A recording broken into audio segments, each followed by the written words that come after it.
Hey guys, it's me. And today I wanted to talk to you guys about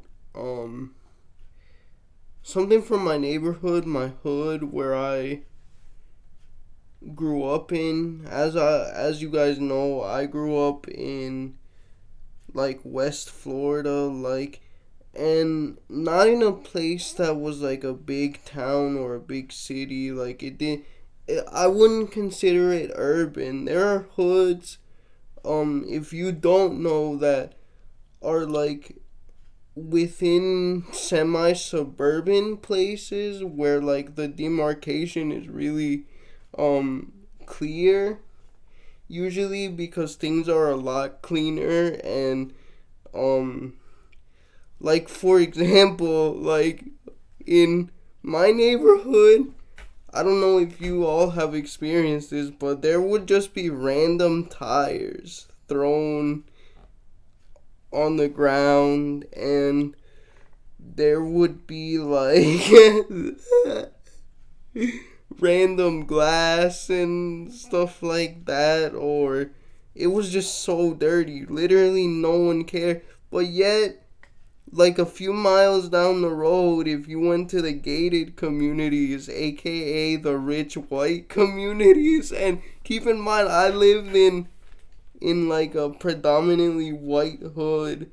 I think us and another family were the only non-white people there anyway.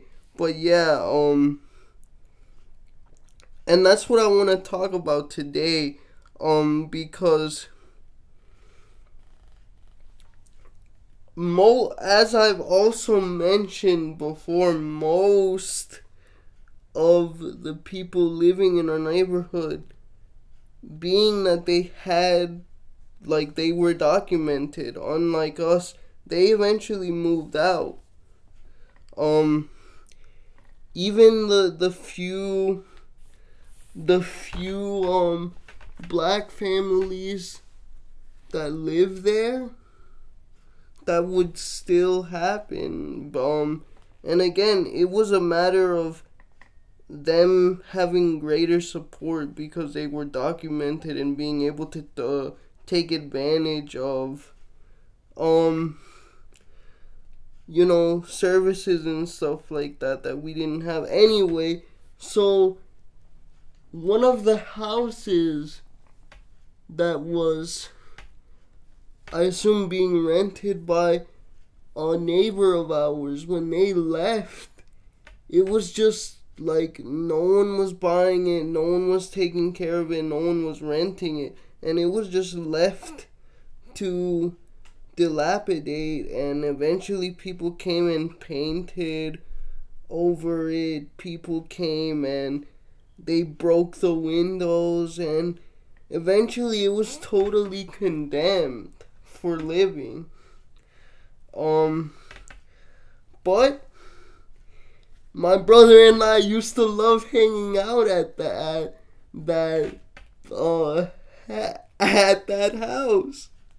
We used to love hanging out at it. It didn't matter that there was broken glass everywhere, my man. But we used to love hanging out there, and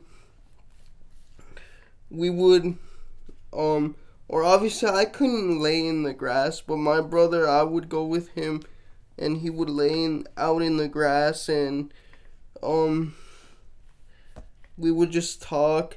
But I also had my own ritual, with that condemned house, and it was to every day after school, like in 2012 to 2013, I would go and I would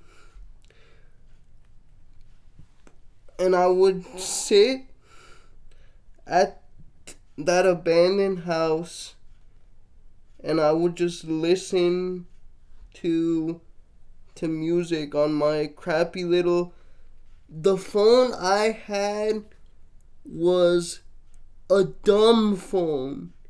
It had a keyboard on it for texting, but it was like a crappy little Chinese ZTE phone. And it could play MP3s, right? And I would just listen to MP3s out loud on the little dinky speaker at that abandoned house and just think about the day, think about my future. And yeah, like, for me, and I assume a lot of other poor kids, a lot of other hood kids, stuff like that, is so important to us. Like, those are our memories. Those are our memories. I'll never forget that house. That house,